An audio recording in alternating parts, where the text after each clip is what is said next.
everybody, how you doing? I'm Rusty Nelson, as many of you know, and today I pulled over to the side of the road to probably make what I would consider my most important video, and I hope you'll take a second to listen to it, because it's something that I learned. Just to update you, I am on my way back from Florida back up to Pennsylvania, and I just am still going through a bout with pneumonia. So obviously it's a long drive, and that's what this video is about. Not my story, although it came about by my story. But like I said, this is, I think, probably the most important video I've made. When I first started this channel, I did it to try to help people learn about the villages as I went through my experience. And this experience I've had over the last 5 days is probably about the biggest eye-opener that I've had. So I hope you take a couple of seconds to listen. And the big thing is, I know when we get to the villages, or you're going to a new place, or there's some place new, the biggest thing is picking out colors for your golf cart seat, and what golf courses you're going to play, who you're going to play pickleball with, what your social life's going to be with, what dinner you're going to go to, what furniture you're going to get. But there's a big thing that I was missing. You know, I came down to the villages in great health, and no, 3-4 hours of pickleball, and then out in 95-degree heat playing golf and no problems. And then 5 days ago, I all of a sudden find myself with pneumonia. And there I sat at 7 o'clock at night without a game plan. No medical game plan at all. And I'm going to tell you my story. And I hope by the end of this, you guys get, this is the whole purpose of this. Like I said, to me, this is so important. I pulled over the side of the road to do it and just get it out. And if you want, share it with people, put it on where it might help people. I'll put the link to share down below. But 7 o'clock at night, all of a sudden, I'm starting to figure out I probably have pneumonia, that it's no longer just a cold or bronchitis or something like that. And I'm not 18 years old. And there I sit trying to find some place to go for a doctor, not thinking that I need the emergency room at all. As the night went on, it got worse and worse. The next morning, I went up and went to the urgent care. Me and 20 other people in line in the morning, at least 20 other people. So there I sat for a while in the urgent care, get in to see them, and they take an x-ray, and sure enough, they say I have pneumonia. I'm wheezing and coughing and stuff, and they give me a slew of drugs in a bag and say, do this, it'll be fine. You're on steroids, antibiotics. They give me a shot in the butt. Come back in tomorrow for your second shot. And I go home and I take the stuff that they tell me to take, and I really don't feel like it's doing any good. And they also gave me an inhaler with something called buranol, or whatever. I'm not a doctor. But anyway, that was the name of it, and didn't think much of it. And they said, you should probably feel better, a little bit better by the morning. And I get up to come back, and I take the inhaler again, and it starts making me jittery. And I go in there to go to the urgent care, and my blood pressure's up at 180 something. They thought, well, it's borderline sending you to the emergency room. We'll let you make the call. And I said, I feel okay. And they said, all right. So now they send me home with that inhaler and a nebulizer. And they say, you can take these. And the one doctor says, I want you to take it like every 6 hours, at least 4 to 6 hours. And I said, okay. Well, they send me back with both of them. And not knowing that they're the exact same medicine, when they said to take these, I took them both. The next day when I took it, my blood pressure was up over 200, and I went straight to the ER in Brownwood. And let me say this about the ER in Brownwood, UF Health.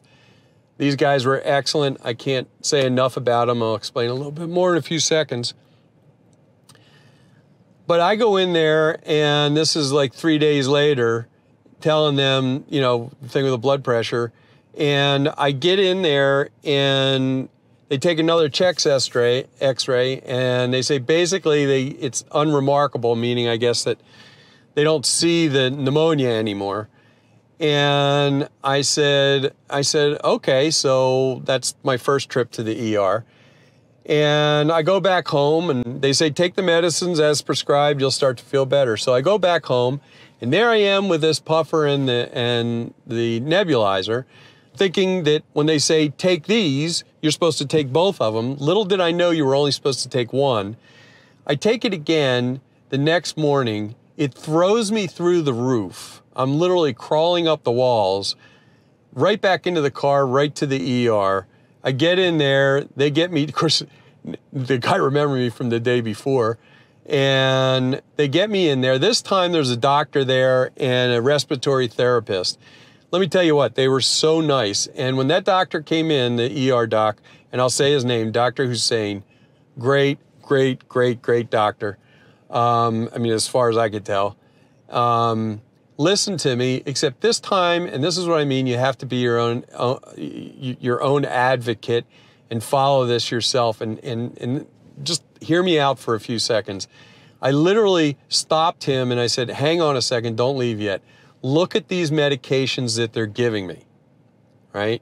And I made him look at each one of the bottles. He picked up the antibiotic and he says, yeah, this is what I prescribed. And then he picks up the steroid and he looks at it and he goes, this is way too weak for pneumonia. He said, this won't do anything. He says, I've prescribed 5 times this much for pneumonia. And he says, no wonder you're not feeling anything. And then I said something to him about the nebulizer and the puffer thing. And I said, well, you know, I did both of those this morning. And he goes, oh my God. He says, no, you're double dosing. I said, well, that's what they said to do. They said, do these. And I said, they didn't say do either one. They just said, do these. And he said, no, that's why your heart rate and everything else, and you're crawling up the walls. And so I talked to him about the rest of this stuff. And I actually wrote on my phone in the notes questions that I had for him while I was sitting there. Because when those doctors come into the office, I mean, into the room, they're going to come talk to you, and you don't know when they're actually leaving for the last time. I had to literally grab and crawl to get him to come back in to ask him these questions. And my point is, when you go to the villages or you're thinking about going down there, don't do what I did. And I'll tell you why I know a lot of people are doing this, because I talked to the nurse about it, and the nurse said that, she goes, I can't tell you how many people come in here that have been here 6 months, 9 months, a year, that have like heart conditions, kidney conditions, and they haven't even seen a doctor down here. They wouldn't know where to go. And I said, well, that's the same thing that happened to me. I thought, you know, I'm only down here for a few weeks, but you never know when something's going to happen. So my point is, while you're picking out the color of the seats to your golf cart, while you're picking out new paint, new landscaping, I beg you to please start setting up somebody local as a doctor, especially if you're a snowbird. And I can't say it enough, and I hope somebody will listen to me, and it'll be in the back of their head while they're out there looking at a couch going, you know, we really ought to start looking for a doctor. Go make an appointment with a general, because the first 3 generals that were recommended to me to go see, because the emergency guy said, you need to get a doctor to coordinate everything that's looking at your records instead of bouncing from urgent care to the ER room, back to urgent care to the ER room, because stuff is just going to get lost and mixed up, and you're going to be the one that pays for it. So you need to find at least a general. If you need a specialist, find the specialist. And go make an appointment with them. Go meet with them, whether it's in the Village Health or whether you're on Medicare or whatever you're doing. Get that lined up, because you're not going to be able to do it at 7 o'clock at night. It's not going to happen. And you're not going to get the care you need. So the first 3 primaries that were recommended to me as being good, naturally I couldn't even get in to see them for over a month, or they weren't taking new patients. So I'm not going to belabor this too long, because I got to get back on the road and get up and get some more bed rest. And I just wanted to put this out so I could put this little spark in your head to do this, and don't wait, even if you're down there part-time. And I'll tell you something else that happened with my primary back up in Philadelphia that I had no idea. I called them up asking for a video conference, and technically she could not give me a video conference because she's not licensed to practice medicine in Florida, and that's where I was. So it wasn't like, I guess that's some technical thing where she couldn't even get on the video conference to talk to me. At least that's the way I understood it, and it was explained to me. So don't tell them you're in a different state if you got to talk to them. And I don't know whether that means that they can't prescribe stuff for you. I just don't know. But anyway, that's it. I'm going to cut it short. I just wanted to get this out there. It's not pretty, I know. I'm going to get back on the road, and I hope you'll heed this warning to put this in your list of things to do besides getting bug spray and that kind of stuff in dishes, to please get your doctor and medical set up, because we are not 18 anymore. We just don't fight this stuff off, and you're not going to be able to get it at the last second. Anyway, thank you so much, guys. I love you for subscribing, and like I always say, I'm going to get back on the road and go get some rest up in Philadelphia, and I will either see you down in the Villages, hopefully on the pickleball court, golf course, or someplace down there with your doctor, and or I'll see you back into YouTube. Thank you so much for watching. Thank you so much for subscribing, and have a wonderful day.